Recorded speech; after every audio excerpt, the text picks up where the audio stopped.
தமிழன் தொலைக்காட்சி சொந்தங்களுக்கு கிறிஸ்டபர் தாஸின் அன்பு வணக்கங்கள். இன்றைய அரசியல் அரங்கம் நிகழ்ச்சிக்காக நம்முடன் இணைந்திருப்பவர் பள்ளி துறையில் ஓய்வு பெற்ற ஆசிரியராக மிகப்பெரிய அனுபவத்தை தன்னுள்ளே வைத்தவர். அது மட்டுமல்லாது சமூக பணி, தலித் கிறிஸ்தவர்கள், சிறுபான்மையினர் தொடர்பாக பல்வேறு தளங்களில் தொடர்ந்து செயல்பட்டு கொண்டிருக்கக்கூடிய டாக்டர் இடி சார்லஸ் நம்முடன் இருக்கிறார்.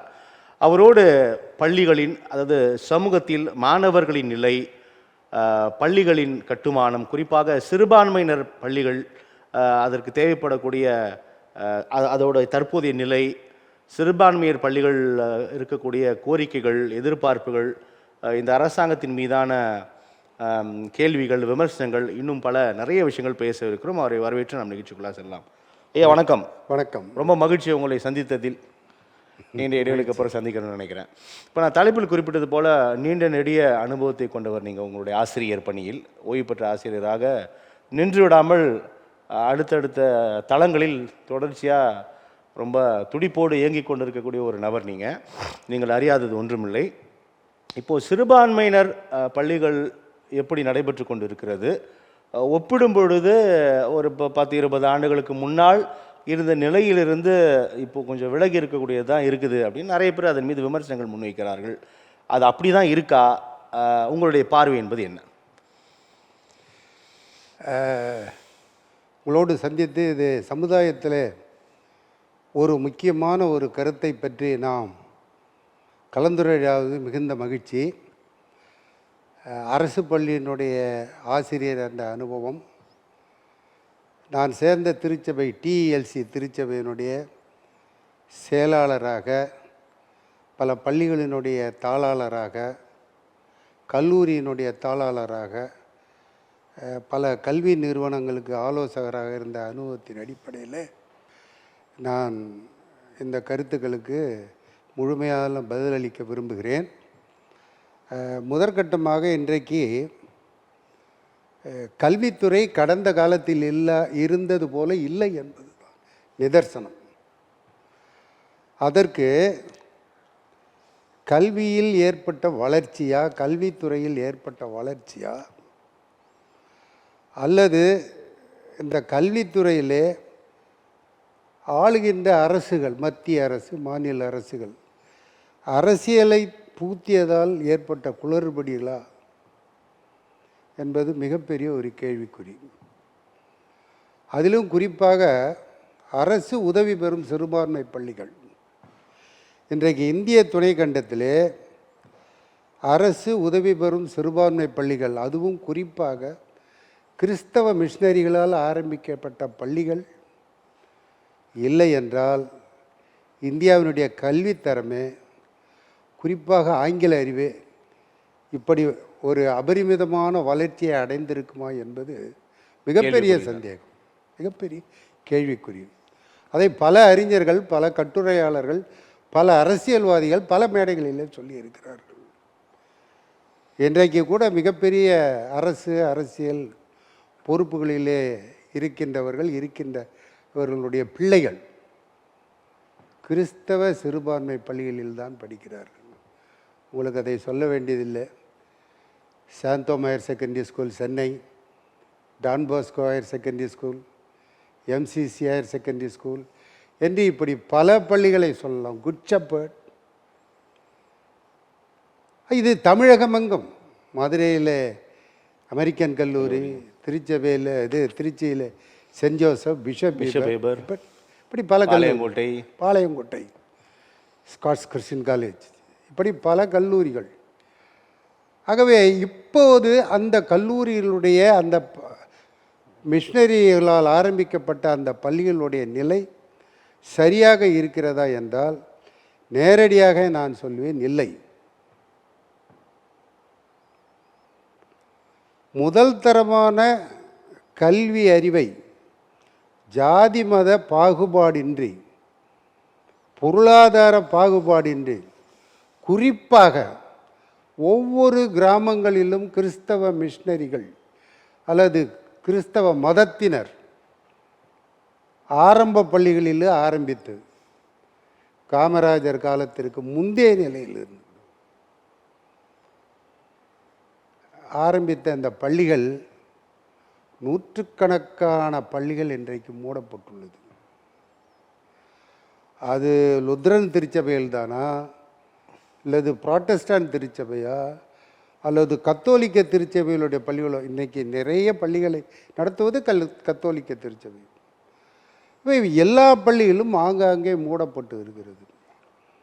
மூடப்பட்டு வருகிறது. இப்போ தமிழ் சுவிசேஷன் லுத்ரன் திருச்சபையில் நான் செயலாளராக இருந்தேன்.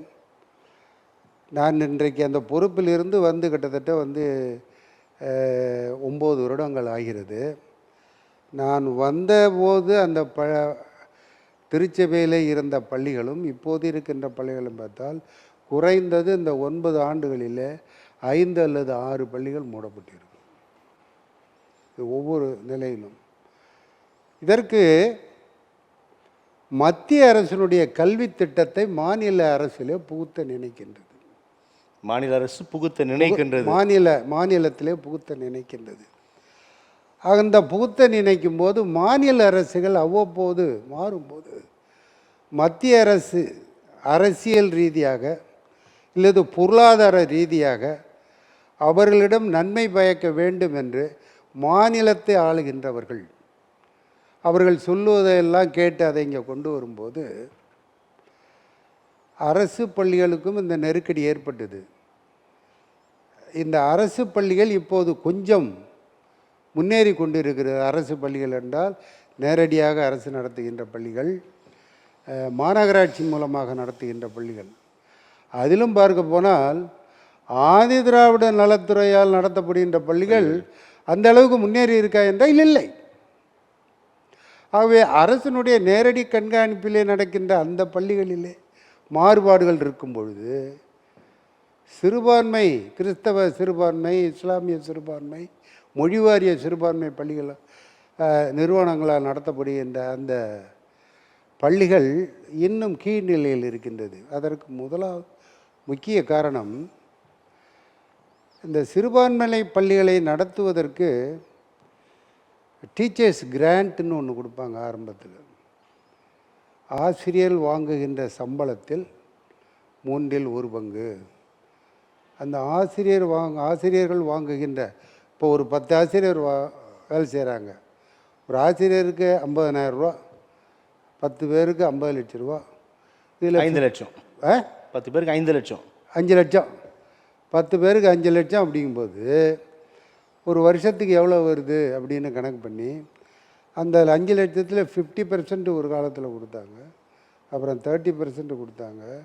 இப்படி போயிட்டு இன்றைக்கி 1% 2%ல் வந்து நிற்கிது டீச்சர்ஸ் கிராண்ட்டு. இது என்ன மேனேஜ்மெண்ட் இல்லாமல் அரசு அந்த பள்ளிகளை நடத்துவதற்கு, சாக் பீஸ் வாங்குவதற்கு, பிளாக் போர்டு வைப்பதற்கு, அடிப்படை அம்யூனிட்டிஸ் அப்படின்னு சொல்லுவாங்க, இதை வாங்கிறதுக்காக அரசு கொடுப்பாங்க. இன்றைக்கி அது 1%, 2%, 3% அந்த அளவுக்கு வந்துருச்சு. ரெண்டாவது, அபரிமிதமாக சுயநிதி பள்ளிகளை ஆரம்பித்து அந்த பள்ளிகள் கட்டண வசூலிப்பின் மூலமாக பள்ளிகளை நடத்தி ஒரு ஷூவை போட்டு, ஒரு ட்ரெஸ்ஸை போட்டு, ஒரு டையை போட்டு அப்படியே அதை இது பண்ணும்போது அந்த பள்ளிகள், அப்படிப்பட்ட பள்ளிகள் கிராமங்களுக்கு போகும்போது பஸ்ஸை கிஸ்ஸை அனுப்பி ஆட்டோ கிட்ட அனுப்பும்போது என் பிள்ளையும் ஷூ போடணும், என் பிள்ளையும் டை கட்டணும் அப்படிங்கிற ஒரு மனப்பான்மையில் காசை கொடுத்து அந்த பள்ளிக்கூடத்துக்கு அனுப்புகிறாங்க. அங்கே படிப்பு இருக்கும், ஆனால் அரசு பள்ளியிலும் அரசு உதவி பெறும் பள்ளிகளிலும் நிதி உதவி பெறும் பள்ளிகளிலும் படிப்பு மட்டும் இருக்காது, ஒழுக்கம் இருக்கும், மாணவர்கள் மீது கரிசனம் இருக்கும், ஆசிரியர்கள், மாணவர்கள், பெற்றோர்கள் என்ற அந்த உறவு, ட்ரையாங்கிள் ரிலேஷன்ஷிப்புன்னு சொல்லுவாங்க, அந்த உறவு இருக்கும். செல்ஃப் ஃபைனான்ஸ் ஸ்கூலில் எப்போ தெரியுமா பெற்றோர்களை கூப்பிடுவாங்க? ஃபீஸ் கட்டில் கட்டிட்டு போங்கன்னு கூப்பிடுவாங்க. மாணவர்கள் பற்றி குறை சொல்வதற்கும் கட்டணத்தை வசூலிப்பதற்கும் அழைப்பார்கள், ப்ராகரஸ் ரிப்போர்ட்டை காமிச்சு அப்படின்ட்டுன்னு. ஆக இன்றைக்கு கல்வி வளர்ச்சி கல்வியில் மட்டுமே இல்லை. அந்த காலத்தில் பிடி பீரியட் வச்சாங்க, கிராஃப்ட் பீரியட் வச்சாங்க, நீதி போதனை வச்சாங்க, அப்புறம் ஆதார கல்வின்னு வச்சாங்க. இப்பெல்லாம் அது இல்லை. இப்போ அதெல்லாம் இல்லை. பேசிக், நான் படித்த வரை இருந்தது ஆமாம், அதெல்லாம். நான் பேசிக் அதெல்லாம் போய் ரொம்ப காலமாகுது. ஆக அடிப்படையாக தெரிந்து கொள்ள வேண்டிய காரியங்களை அவன் பள்ளியிலே ஆரம்பத்திலிருந்தே அவன் கற்றுக்கொள்கிறான். கைத்தொழில் ஆசிரியர் நெசவு கற்றுக் கொடுப்பாரு, ஆமாம் இருந்தது. விவசாயம் கற்றுக் கொடுப்பாரு, டிராயிங் கற்றுக் கொடுப்பாரு, கார்பென்ட்ரி கற்றுக் கொடுப்பாரு. உடற்கல்வி ஆசிரியர்கள் அவன் மனதை சரிப்படுத்துவதற்கு விளையாட்டின் மூலமாகவும் உடற்பயிற்சியின் மூலமாகவும் யோகா பயிற்சியின் மூலமாகவும் ஒழுக்கத்தையும் அந்த தேக ஆரோக்கியத்தை எப்படி காப்பாற்ற வேண்டும் என்ற அந்த நிலை, இது பாய்ஸ் அண்ட் கேர்ள்ஸ் இருவருக்கும் அது இருந்தது. இன்றைக்கு என்னென்னா இந்த பள்ளிகளுடைய தாக்கங்களினால்தான் இன்றைக்கு அரசு உதவி பெறும் பள்ளிகளினுடைய நிலை நலிந்து விட்டது, சீரழிந்து விட்டது. இன்றைக்கி என்னென்னா டீச்சர்ஸ், ஆசிரியர் மாணவர்களுடைய விகிதாசாரத்தின்படி தான் ஆசிரியர்கள் நியமிக்கப்படுகின்றார்கள். இன்றைக்கு தமிழகத்திலே நீங்கள் எடுத்துக்கொண்டால் இருக்கின்ற ஆரம்ப பள்ளிகளிலே 2 ஆசிரியர்கள் வேலை செய்வார்கள். அதிகபட்சம் 15லிருந்து 20 பிள்ளைகள் அங்கே படிப்பார்கள். படிக்கின்ற பாடத்திட்டமும் இப்போது மாறிவிட்டது. அடுத்தது, ஆசிரியர்களுக்கு பள்ளியிலே மாணவர்களை கவனிப்பதை காட்டிலும் அதிகாரிகள் கேட்கின்ற புள்ளி விவரங்கள், அதற்கான தயாரிப்புகள், இதை தான் தயாரிக்கிறதுலையும் ஏஇஓ ஆஃபீஸ், பிடிஓ ஆஃபீஸ், இந்த மாதிரி block development officer, block educational development officer, AEO, DEO, CO, இவர்கள் அலுவலகத்தில் போய் அந்த பணிகளை செய்வதற்கு தான். இப்போ உதாரணத்திற்கு ஈராசிரியர் பள்ளிகள், தலைமை ஆசிரியர் அலுவலகம் சென்று விடுகிறார். அலுவலக பணியாக ஒரு ஆசிரியர் 1 முதல் 5 வகுப்பு உள்ள பிள்ளைகளை பார்க்க அவர் ஒரு ஆசிரியர். ஆசிரியர். ஈராசிரியர் பள்ளிகள் நிறைய இருக்கா? அதுதான் இப்போ நிறையவே. ரொம்ப ரொம்ப ரொம்ப ரொம்ப குறைவு 3 ஆசிரியருக்கு மேல் உள்ள பள்ளிகள், மிக மிக குறைவு. ஏதோ ஒன்று.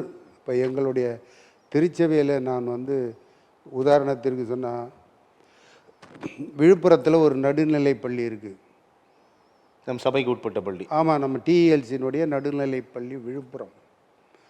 அதில் இன்றைக்கு பார்த்தீங்கன்னா 10 ஆசிரியர்களுக்கு மேலே பணிபுரிகிறார்கள். ஒரு காலத்தில் 30 பேர் பணியாற்றினாங்க.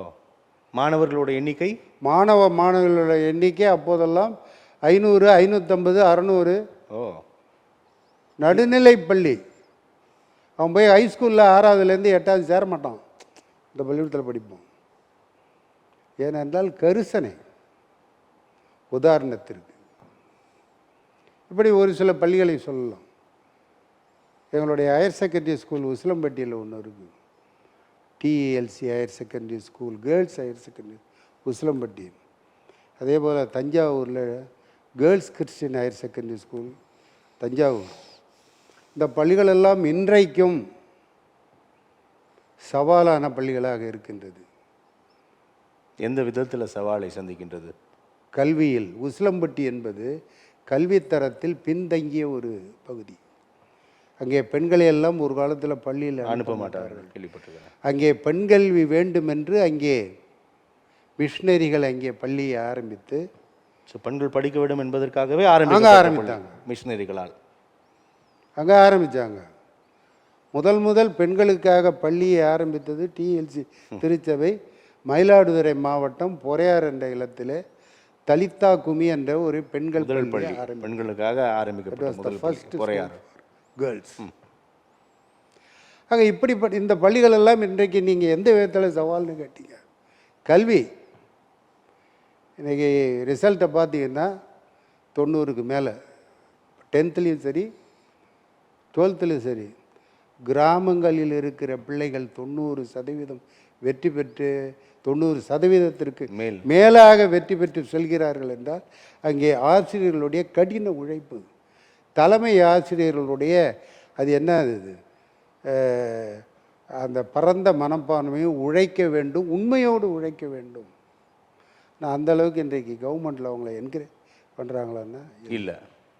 தஞ்சாவூர் பள்ளிக்கூடமும் அப்படிதான். ஒப்பீட்டளவில் ஆசிரியர்களோட எண்ணிக்கையும் குறைவாக தான் இருக்குது. குறைவாக தான் இருக்கு. இருப்பினும் தேர்ச்சி விகிதம் அதிகமாக கடும் உழைப்பை ஏன் முன்வைக்கிறார்கள். அப்படின்னா பெற்றோர்கள் இன்றைக்கு வந்து சமுதாயத்தில் அவங்களோட பிள்ளைகளை வந்து படிப்பில் வந்து சரியாக படிக்க வைக்கல.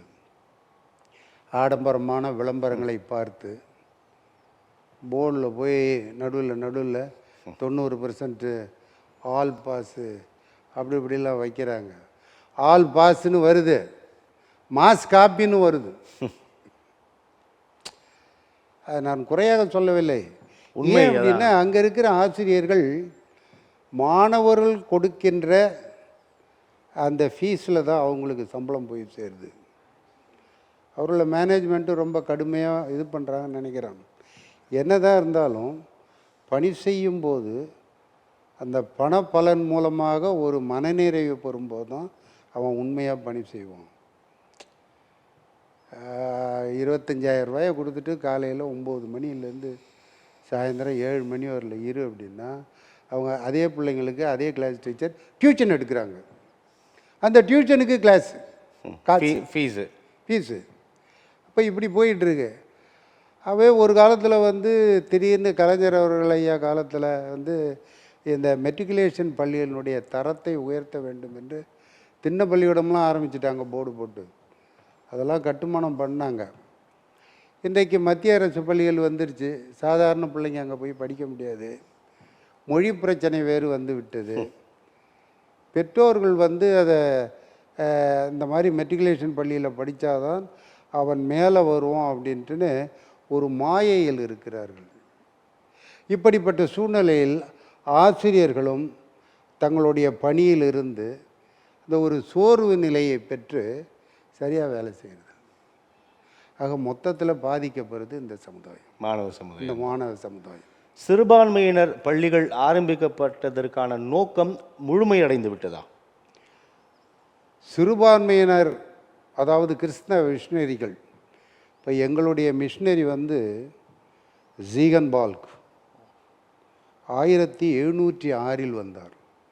Is first missionary, Protestant missionary 1706 வந்தார். இன்றைக்கு எத்தனை வருஷம் ஆகுது பாருங்க, 320 ஆண்டுகளுக்கு மேலாக வந்துருச்சு. அவர்கள் ஆரம்பித்ததனுடைய நோக்கம் இன்றைக்கு நிறைவேறிவிட்டது. பட்டி தொட்டிகளெல்லாம் ஆங்கிலம் பேசுகிறான். பெரிய மெட்ரிகுலேஷனில் சென்ட்ரல் ஸ்கூலில் படித்த பிள்ளைங்க மாதிரி அவன் ஆங்கிலம் பேசவில்லை என்றாலும் ஆங்கிலத்தில் பேசுகின்றதை தெரிந்து கொள்ளுகின்றான். அவனும் ஆங்கிலத்தில் பேச முயற்சிக்கின்றான். அந்த பெண்ணும் ஆங்கிலத்தில் பேச முயற்சிக்கின்றது. அப்படி ஒரு கிராமத்தில் இன்றைக்கி வந்து ஆங்கிலத்தில் பிள்ளைங்க பேசுது, இங்கிலீஷ் மீடியத்தில் படிக்குது அப்படின்னாலே அதுவே மிஷினரியினுடைய பணிக்கு கிடைத்த ஒரு அங்கீகாரம், ஒரு வெற்றி.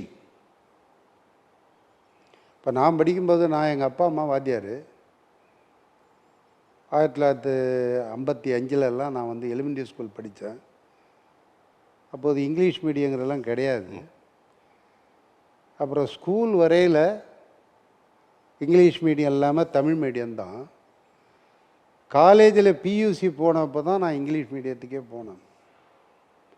அந்த காலத்தில் இருக்கிற ஆசிரியர்களுடைய அர்ப்பணிப்பான உழைப்பு, கல்வி நிலை, பாடத்திட்டம்னுவாங்கள்ல அது. அப்போ இந்தியாவிலே அண்ணாமலை யூனிவர்சிட்டி, மெட்ராஸ் யூனிவர்சிட்டியில் படித்தவனுக்கு ஒரு மிகப்பெரிய ஒரு அங்கீகாரம் கிடைக்கும். ஏனென்றால் அப்படிப்பட்ட பாடத்திட்டங்கள் அங்கே. நான் அண்ணாமலை பல்கலைக்கழகத்திலும் சென்னை பல்கலைக்கழகத்திலும் படித்தேன் என்ற பெருமையோடு சொல்லிக்கொள்வேன். அப்படிப்பட்ட பாடத்திட்டம் இன்னைக்கு இருக்கா? இல்லை. இதில் மொழி பிரச்சனை, எஜுகேஷன் பாலிசிஸோட சிக்கல்களா? எஜுகேஷன் பாலிசியினுடைய சிக்கல்கள். அதாவது நான் கூட சமீபத்தில் ஒரு கூட்டத்தில் பேசினேன். எஜுகேஷன் கல்வி அதனுடைய திட்டத்தை நிர்ணயிக்கும் போது பெரிய பெரிய மெட்ரிகுலேஷன் பள்ளியிலையும் பெரிய பெரிய பணக்கார பள்ளியினுடைய நிர்வாகிகளை வைத்து அது முடிவு செய்கிறாங்க. அவங்க அவங்க நிலைமைக்கு, அந்த பிள்ளைங்களோட நிலைமைக்கு தான் அவங்களால சொல்ல முடியும். ஃபீல்டில் இருக்கிறது யார்? கிராமங்களிலே பணி செய்கின்ற ஆசிரியர்களை கொண்டு நீங்கள் மாணவர்களுக்கான அந்த சிலபஸை, கல்வி திட்டத்தை நீங்கள் தயாரித்தால், ஒரு கல்வி பாடத்திட்டம் தயாரிக்கும் போது 3ஐ நாம் கருத்தில் கொள்ள வேண்டும். ஒன்று மாணவனுடைய வயது, 2வது மாணவனுடைய சூழல், 3வது மாணவனுடைய சூழல் என்னும்போது அவன் கிராமத்தில் இருக்கானா, அவன் பெற்றோர் படித்தவர்களா, அவனுடைய மனநிலை எப்படி, இப்படிங்கிறதுல அவனுடைய பொருளாதார நிலை. ஆக இந்த 3த்தையும் அவன் கருத்தில் வச்சு அந்த பாடத்தை கொண்டு போகும்போது அந்த பாடத்திட்டத்தை ஏற்கனவே அந்த ஆசிரியர்களுக்கு தெரிவித்திட வேண்டும். அப்போது தான் அந்த பாடத்தை நடத்தும்போது நேராக எடுத்து ஒரு டீச்சரு மகாத்மா காந்தி போர்பந்தலில் பிறந்தார் அப்படின்லாம் இல்லாமல், அவன் புஸ்தகத்தை எடுக்காமலே மகாத்மா காந்தியை பற்றியோ, ஆபிரகாம் லிங்கனை பற்றியும், பேரறிஞர் அண்ணாவை பற்றியும், கலைஞர் அவர்களை பற்றியும் ஒரு ப்ரீலூடு கொடுக்கணும். அது இல்லை. அதெல்லாம் எல்லாமே வெறுமனே புஸ்தகத்தை எடுத்து படித்தா அவனே படிச்சுட்டு போக மாட்டானா?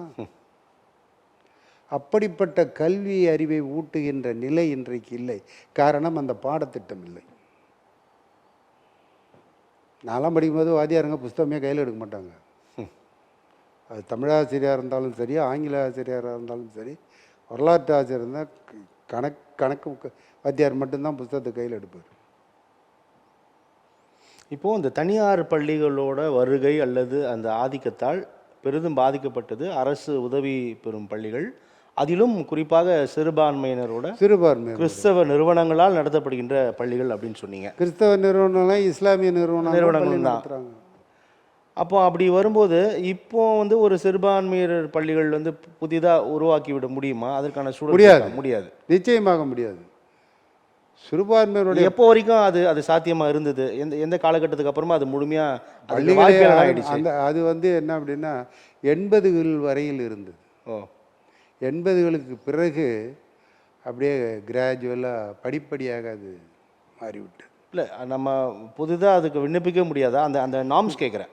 80ஸ்க்கு அப்புறமா அரசு உதவி பெறும் பள்ளிகளை ஆரம்பிக்கவே முடியாது.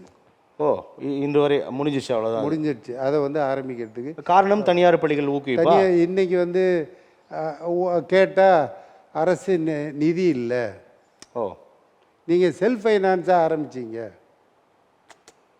அப்படின்னு விடுவாங்க. செல்ஃப் ஃபைனான்ஸாக ஆரம்பிக்கிறதுக்கு வழிவகைகள் இருக்குது. செல்ஃப் ஃபைனான்ஸாக ஆரம்பிக்கிறதுக்கு வழிவகைகள் இருக்குது. ஆனால் ஒரு 90களில் ஆரம்பித்த மாதிரிலாம் இப்போ ஆரம்பிக்க முடியாது. தனியார் பள்ளிகளே கூட 90களில் ஆரம்பித்தது மாதிரி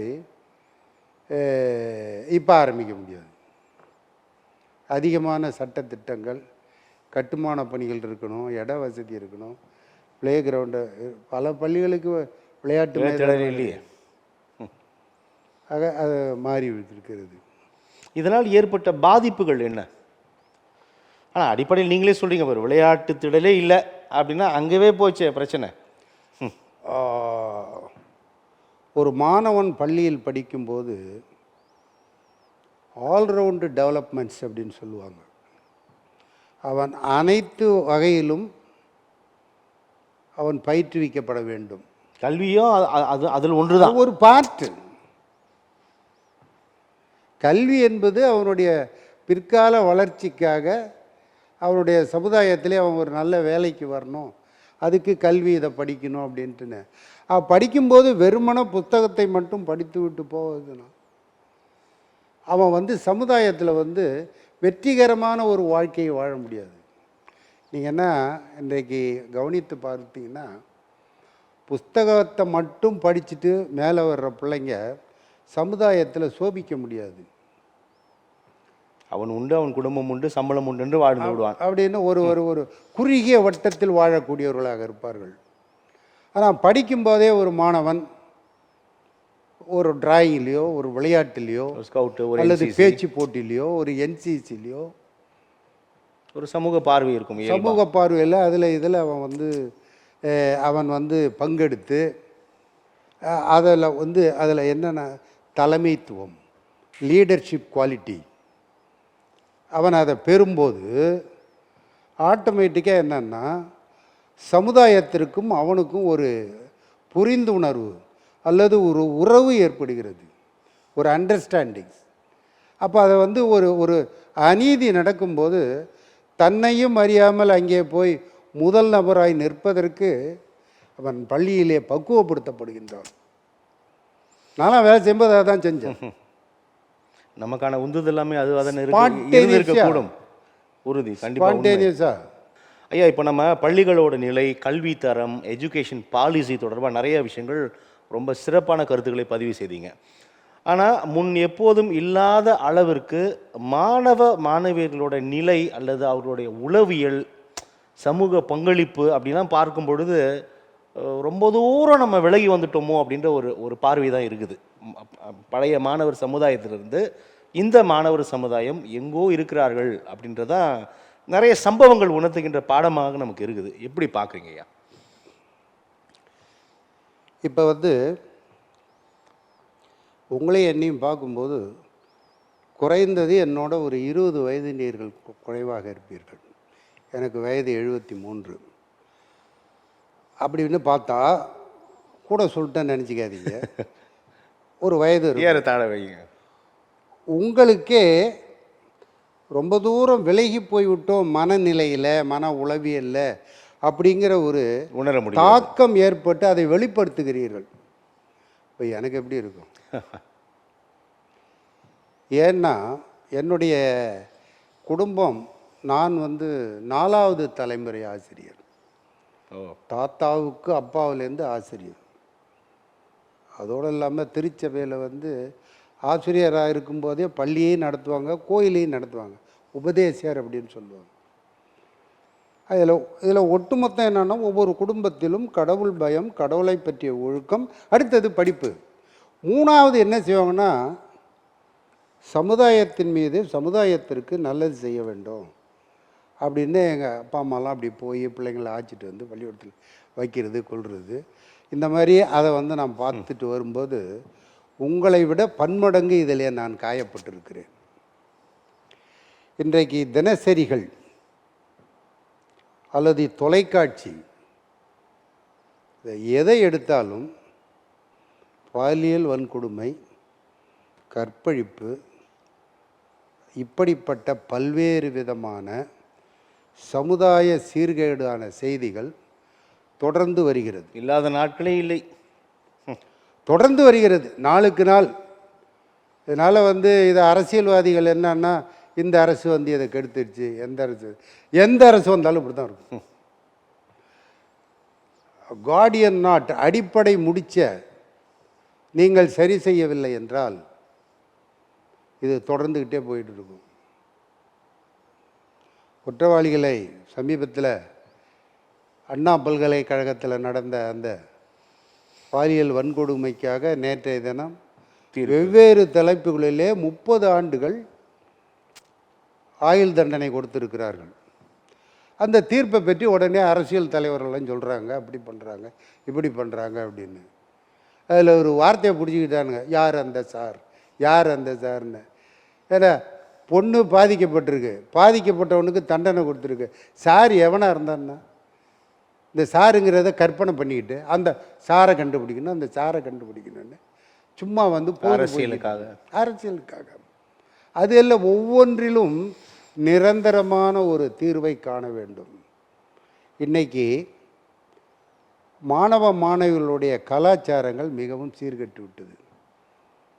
அதற்கு ஒன்று நான் மிக தெளிவாக சொல்வேன், சினிமா. 2வது கைபேசி. 3வது நாகரீகம் என்ற போர்வையிலே தங்கள் பிள்ளைகளை தீமையான வழியிலே நடத்துகின்ற பெற்றோர்கள். இந்த 3ஐயும் நான் சொல்லுவேன். இவை ஒன்றோடொன்றும் தொடர்புடையது தான், ஒன்றோட தொடர்புடையது.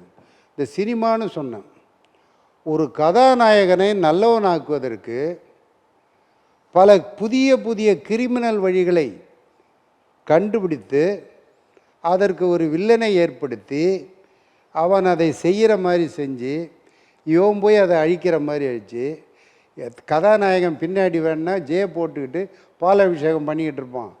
அந்த வில்லன் செய்த புதிய வழியான அந்த திருட்டோ அல்லது கற்பழிப்போ அல்லது கடத்தலோ ஹைஜாக்கோ அதை மட்டும் வச்சுக்கிட்டு இன்றைக்கி பல இடங்களில் கொள்ளடிக்கிறோம்.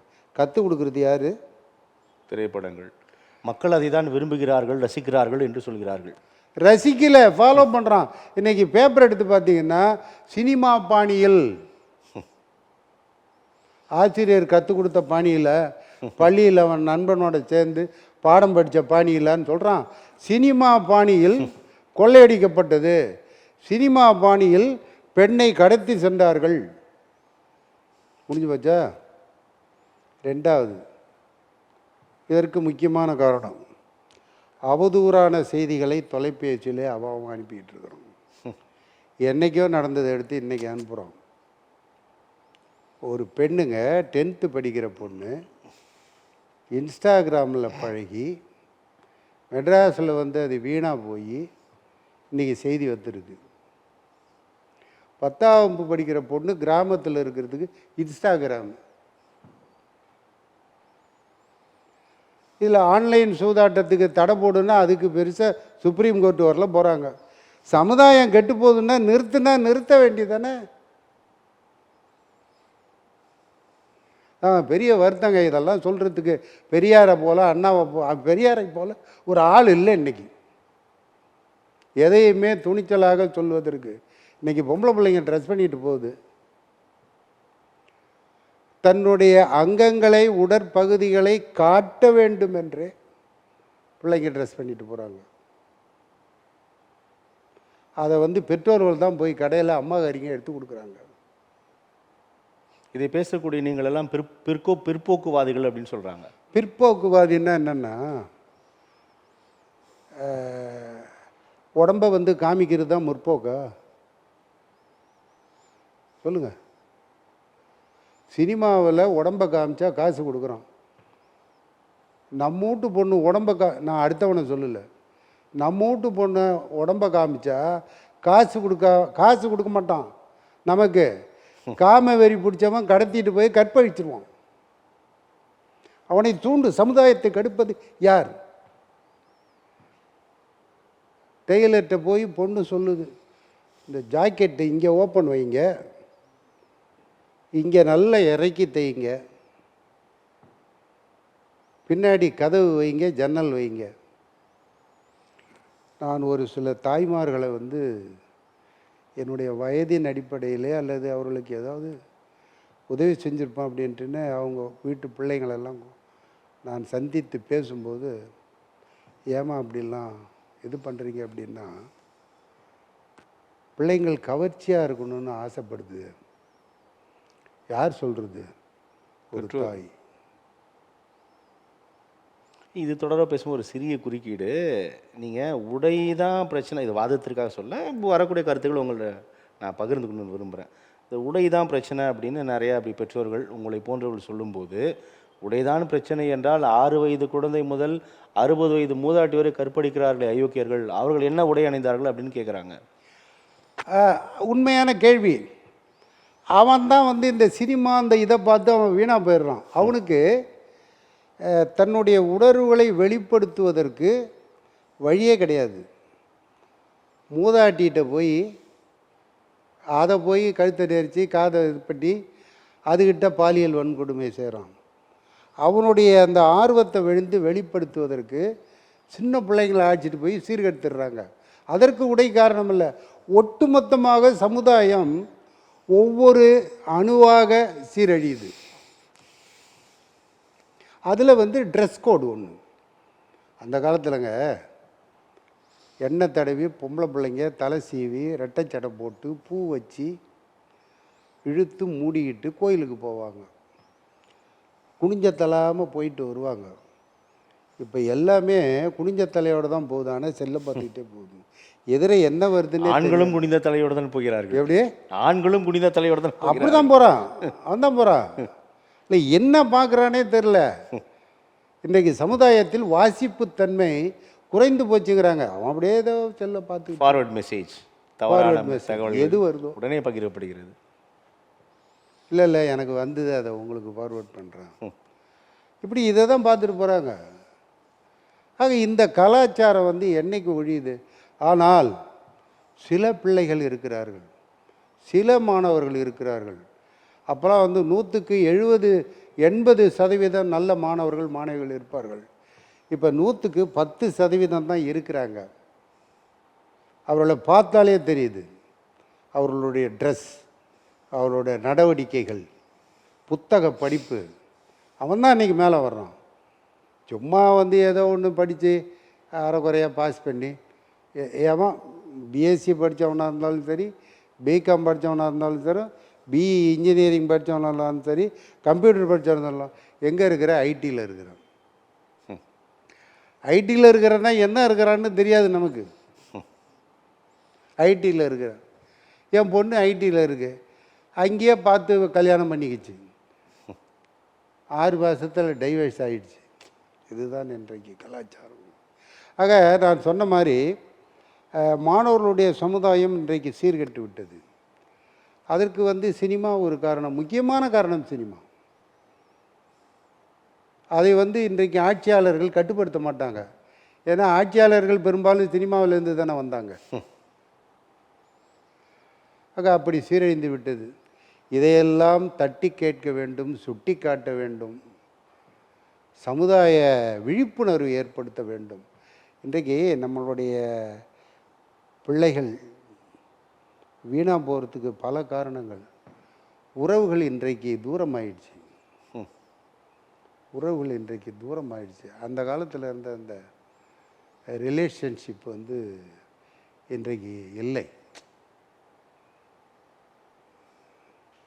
ஆகவே தான் இன்றைக்கு கலாச்சாரங்கள் இன்றைக்கு தினந்தோறும் கற்பழிப்பு, கொலை, கொள்ளை, ஏடிஎம் எந்திரம்.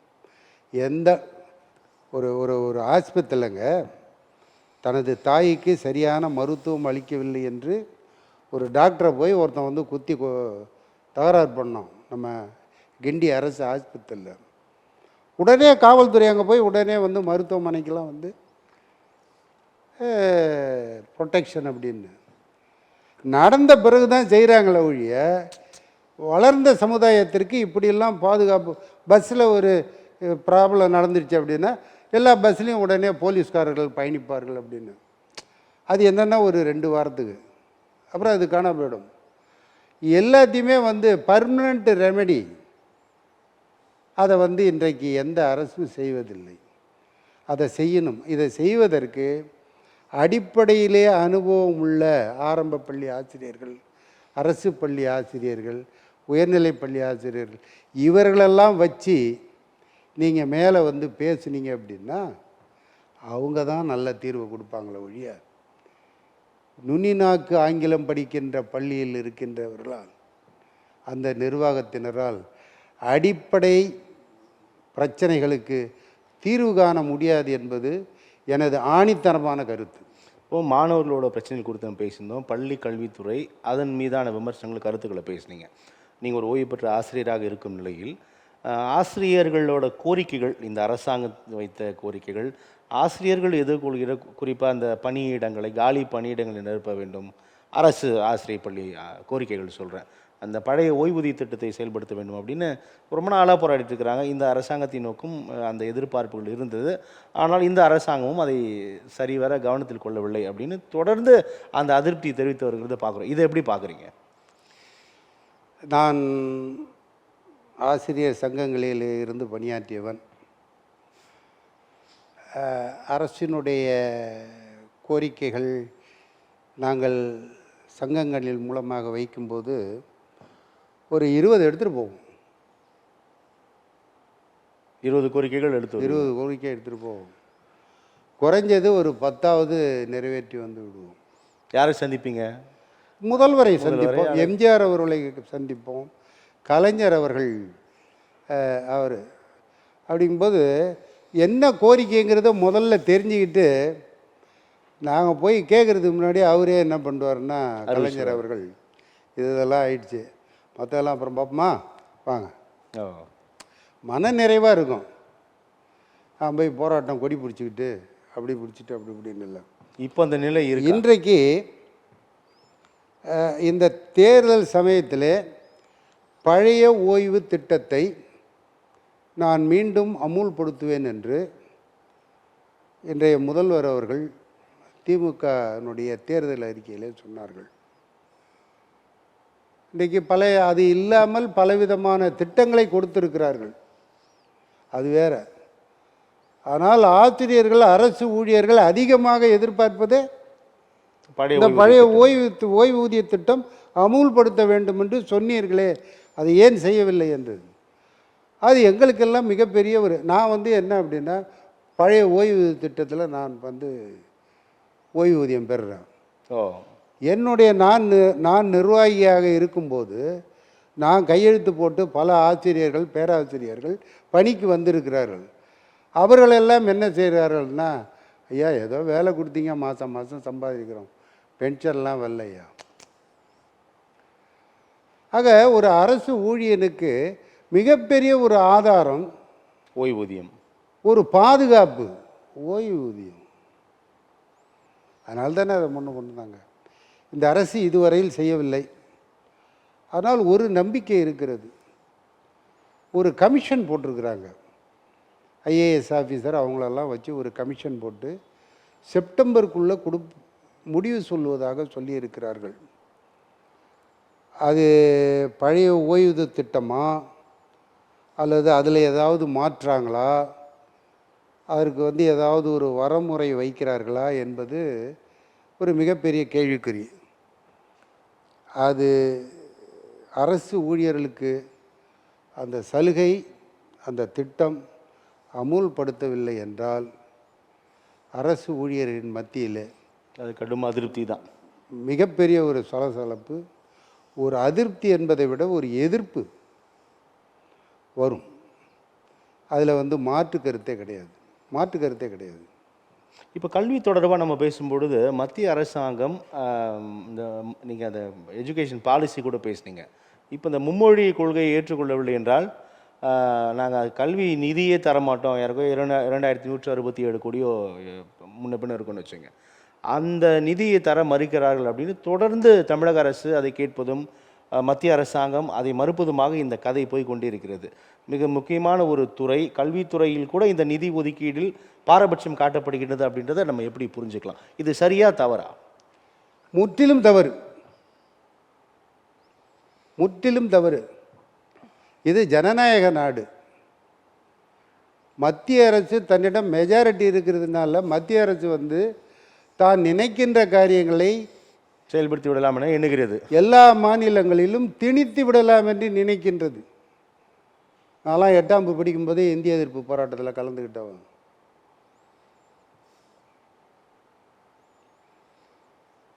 அந்த திணிக்க நினைக்கக்கூடாது.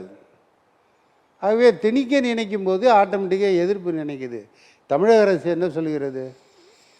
இந்தியை திணிக்காத, நான் படிக்கிறபடி படிப்பேன். அப்போலேருந்தே இந்தி பிரச்சார சபா இருக்கிறது. யாராவது போய் அதை கல்லெடுத்து அடிக்கிறாங்களா? இல்லை இது பிரச்சாரம் பண்ணாதன்னு சொல்கிறாங்களா? படிக்கிறவன் படிச்சுக்க, படித்தே ஆக வேண்டும் என்று சொல்லாதீர்கள். சொல்லாத, கட்டாயப்படுத்தாத. கட்டாயம் திணிக்கிறது தான் இன்றைக்கு இல்லைங்க, தமிழ்நாட்டில் என்றைக்குமே இந்தியை திணிச்சா நூற்றுக்கணக்கான ராஜேந்திரன் போன்ற மாணவர்கள் அல்லது என்னை போன்றவர்களெல்லாம் இதற்காக உயிரை கொடுக்கவும் நாங்கள் தயாராக இருக்கிறோம். அதற்காக நிதி தர மறுக்கிறார்களே, அதுதான் சொல்கிறேன். மறுக்க முடியுதுன்னா அது இன்றைக்கு தமிழக அரசு மு.க. ஸ்டாலின் அவருடைய கொள்கையால் மிகவும் பாராட்டப்பட வேண்டிய ஒன்று. இன்னைக்கு தராட்டினாலும் நான் எப்படி வாங்கணும் வாங்கிப்பேன், ஆனால் ஏற்றுக்க முடியாது. அதில் நிதர்சனமாக இருக்கிறார்கள், இது நிலையாக இருக்கிறார்கள். அந்த நிலையாக இருக்கிறதுனால அவங்க என்ன சொல்கிறாங்கன்னா, அதை ஏற்றுக்கிட்டால் தான் நான் தருவோம் அப்படிங்கிறது. இன்றைக்கு ஒவ்வொன்றாக கட்டாயமாக வக்பு வாரியத்தை கையில் எடுத்தார்கள். இஸ்லாமியர்களுக்கு அந்த முத்தலாக் திட்டத்தை கொண்டு வந்தார்கள். இப்படி ஒன்றையும் கொண்டு திணிக்கிற. எதுக்காக திணிக்கிறாங்க? இந்தி தான் இந்தியாவில் ஆட்சி மொழியாக இருக்க வேண்டும் என்று. ஏன் அந்த வெறியை ஏற்படுத்தலை? மாநிலத்திற்கு அந்தந்த மாநில உரிமை கொடுத்துட வேண்டியதானே? ஆக இவர்கள் செய்வது அது என்ன தேச துரோகம். ஒரு மாநிலத்திற்கு அவர்கள் எதிராக இருந்து செயல்படுவது, தங்கள் அதிகாரத்தை துஷ்பிரயோகம் பண்ணுவது. நான் இதை செய்ய மாட்டேன்னா இங்கே இருக்கிற அத்தனை தமிழ் மக்களுக்கு எதிராக செய்கின்ற துரோகம். அதில் மாற்று கருத்தே கிடையாது. மாநில உரிமைகளுக்காக இன்றும் போராடக்கூடிய நிலைதான் இருக்கிறதா? மாநில உரிமைகளுக்காக இன்றும் போராடி கொண்டு இருக்கிற நிலைதான் இருக்கிறது. அதனால்தான் அன்னைக்கே திமுக அரசு மத்தியிலே கூட்டாட்சி, மாநிலத்திலே சுயாட்சி என்ற ஒரு திட்டத்தை கொண்டு வந்தார்கள்.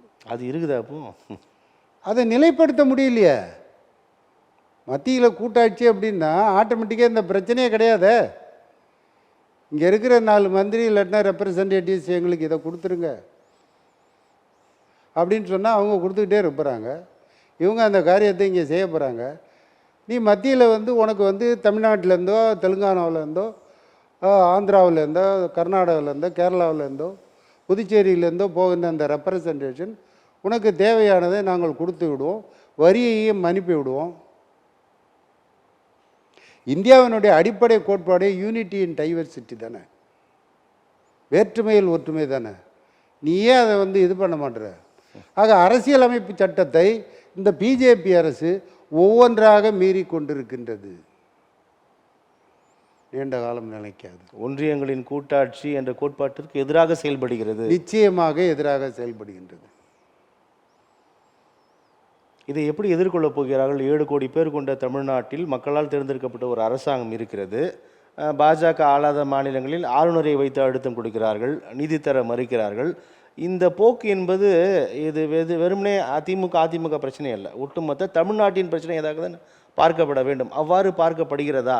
எனக்கு அரசியல் மாச்சரியங்களை அந்த ஒரு சிக்கல் இருக்கிறது அல்லவா? அதை மாதிரி பார்க்கப்படவில்லை. அதை மாதிரி பார்க்கப்படவில்லை. இவர்கள் தினந்தோறும் தங்களுடைய பெயர் பத்திரிகைகள் வர வேண்டும் என்பதற்காகவே இன்றைக்கு எல்லாவற்றிலிருந்தும் அறிக்கை விட்டு கொண்டிருக்கிறார்கள். தாம் பேர் வரணும், அதுலேயும் மாநில அரசிற்கு எதிராக ஒரு அறிக்கையை விட வேண்டும் அப்படிங்கிறதுல சில அரசியல் கட்சிகள் மும்முரமாக இருக்கிறது. அந்த மும்முரமாக இருக்கும்போது இது இந்தி வேணும்னு சொல்கிறியா, வேணான்னு சொல்கிறியா? இன்றைக்கு எதிர்கட்சியாக பல கட்சிகள் இருக்கின்றது. இந்தி திணிப்பு வேண்டான்னு சொல்லி திருமா அவர்கள் சொல்லுகிறார்கள். இந்தி திணிப்பு இருக்கக்கூடாது அப்படின்னு இங்கே கம்யூனிஸ்ட் கட்சி, இங்கே இருக்கிற கட்சிகள் சொல்லுகின்றது. அல்லது திராவிட முன்னேற்ற கழகத்தோடு கூட்டணியில் இருக்கின்ற அனைத்து கட்சிகளும் சொல்லுது. மற்ற எதிர்கட்சிகள்லாம் இருக்குது, அவர்களும் தமிழர்கள் தானே. இந்த இந்தி திணிப்பு இங்கே வந்ததுன்னா எதிர்காலத்தில் எப்படி இருக்கும்? அதிமுகவும் அதை எதிர்க்கிறது. இந்தி திணிப்பை நாங்களும் எதிர்க்கிறோம் என்று தான் சொல்கிறார்கள். எதிர்ப்பை எதிர்க்கிறோம் என்று சொல்லுகிறார்கள். செயல்படுத்துகிறார்களான்னு கேட்குறேன். ஆளுங்கட்சிக்கு ஆட்சி செய்கின்ற அந்த கட்சிக்கு தங்களுடைய முழுமையான ஒத்துழைப்பை அங்கே தெரிகிறார்கள் என்றால், அங்கே இன்றைக்கு உதாரணத்திற்கு நாம் எடுத்துக்கொள்ள வேண்டும் என்றால், ஒவ்வொரு ரயிலிலும் பயணம் செய்யும்போது நூற்றுக்கணக்கான வட இந்தியர்களை நான் சந்திக்கிறேன். பணியில் இருக்கின்றார்கள், அல்லது வியாபாரம் பண்ணுகின்ற வெண்டர், டீ விற்கிறவனாக இருக்கிறான். ஒரு ரயில் ஒரு பயணத்தில் சொல்கிறீங்க? ஒரு பயணத்தில். அதை க்ளீன் பண்ணுறவனாக இருக்கிறான். அவசரத்துக்கு நம்மளால் அவன்கிட்ட எந்த வித உதவியுமே கேட்க முடியல. நம்ம ஒன்று கேட்டால் அவன் ஒன்று செய்கிறான். இது இப்படி இருக்குது. முக்கியமான சில நேரங்களில் திருப்பூர், சென்னை சென்ட்ரல், கோயம்புத்தூர், திருச்சி, மதுரை ஆகிய இடங்களிலே பார்க்கும்போது ஆயிரக்கணக்கான வட இந்தியர்கள் ட்ரெயினுக்காக தங்களுடைய மாநிலங்களுக்கு செல்வதற்கு அங்கே இருக்கின்றார்கள். இவர்களெல்லாம் ஊடுருவி வந்து விட்டார்கள். ஆக இன்றைக்கு ஃப்யூச்சரில் போனால், இப்போ நான் என் வீட்டில் ஒரு கட்டடம் கட்டுறான்னா 4 ஹிந்திக்காரன் இருக்கிறான். அவன்கிட்ட நான் ஹிந்தி பேசுனா தான் அவனுக்கு புரியுது. அவன் ஹிந்தி கற்றுக்க வேண்டிய சூழ்நிலை ஏற்படுது. எனக்கு சரி ஹிந்தி கற்றுக்கணுன்னு ஒரு நெருக்கடியில் நான் போய் நான் ஹிந்தி கற்றுக்கிறேன். நீ கற்று தான் ஆகணும், நீ சொன்னால் நான் ஏன் கற்றுக்கிறேன்? தேவையை கருதி நான் ஆக எடுத்துக்கிறேன். எனக்கு இப்படியெல்லாம் வேண்டுமா வேண்டாமா இந்தியை என்பதை. இங்கே திணிக்கணும் அப்படின்னு பிஜேபி அரசு செய்கிறது. அதை ஒட்டுமொத்த அரசியல் கட்சிகளும் எதிர்க்க வேண்டும். இன்னைக்கு டெல்லியில் பாருங்கள், தமிழர் குடியிருப்புகள் அத்தனையும் இடிக்கப்பட்டு விட்டது. ஒரு காலத்தில் அங்கங்கே போய் தமிழர்கள் இருந்தாங்க, எந்த விதமான பிரச்சனை பண்ணாமல் இருந்தாங்க. இன்றைக்கு இங்கே நடக்கின்ற கொள்ளைகளுக்கு முக்கியமான காரணம் வட இந்தியர்கள். இங்கே பணத்தை கொள்ளையடிச்சிட்டு பீகாரில் போய் கண்டுபிடிக்கிறான், ஒரிசாவில் போய் கண்டுபிடிக்கிறான், குஜராத்தில் போய் கண்டுபிடிக்கிறான். அவன் ஈஸியாக உள்ளே நுழைஞ்சி இங்கே இருக்கிற இதெல்லாம் பார்த்துட்டு அண்ணா நகரில் போய் ஒரு வீட்டில் லாகரை உடைக்கிறான்னா அண்ணா நகரில் அவன் 1 வருஷம் தங்கியிருக்கிறான் நோட்டமிடுவதற்காக. இப்படிப்பட்ட நிலையில் அவங்க எல்லாம் வந்துடுறாங்க. ஆக இதெல்லாமே இதுக்கு என்ன அப்படின்னா, நீ இதை செஞ்சால் தான் நான் உனக்கு ஒரு நிதி கொடுப்பேன் என்பது ஜனநாயகத்துக்கு முரண்பட்ட காரணம். நல்லது சார். உங்களுடைய வருகைக்கும் கருத்து பகிர்வுக்கும் மிக்க நன்றி. நன்றி, வணக்கம், வாழ்த்துக்கள்.